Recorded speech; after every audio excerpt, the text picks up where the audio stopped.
What's up, everybody? It's Charlie and I'm back. So a few weeks ago I heard a quote that really stuck with me. It said that part of the path to success is taking the courage to know yourself and the courage to be yourself. And for me, that just really struck home because that's been the story of how I've lived my life, and it's been my sort of trajectory, is starting out with the courage to know myself and then moving into the courage to be myself, and seeing how combining those two things can really benefit me in the long run. But for me, it hasn't been an easy process. In the beginning of my life, in my teens years, I was so obsessed with what other people thought of me and living up to social ideals that I thought existed. I wasn't willing to know myself fully because I was so concentrated on what other people thought.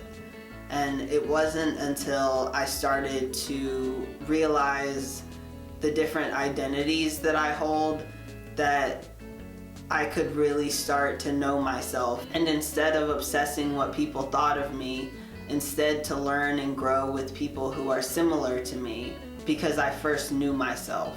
So for example, when I first came out as queer, that was like the biggest revelation for me, to know myself and to know that I was attracted to women. And I took that knowledge and used it to build a community of people who were like me, to talk to other queer people and build a world where everybody in that community is seen, known, loved, and encouraged to live into their purpose.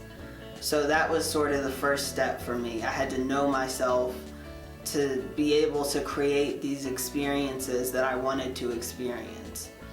But after that, I also needed the courage to be myself.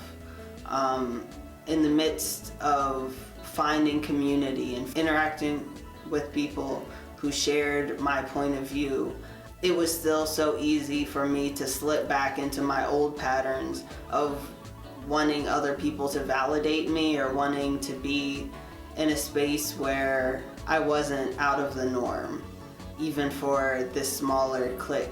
So I had to move from a place of just knowing myself to a place of being myself wholly. And that is something that I'm so proud of being able to achieve because I needed this in my life. I needed to know myself and to be myself, to experience the joys of living into my identities, that they're not just a static thing, but all of my identities. Being black, being queer, being non-binary, being disabled, being polyamorous.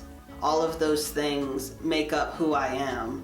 And it's not worth it if I spend all of the time just knowing myself and getting this theoretical knowledge. I need to also put that knowledge into action and start to be myself and to live out the purpose that I see set before me. I've heard it said that the most important part of your life on your tombstone is the dash in between when you were born and when you died. And it's our role to make sure that that dash is the most fulfilling life that we can possibly have. And for me, I think that that starts with knowing yourself and being yourself. So that's for sure where I want to start. Anyways, I'll see you guys next time. Deuce.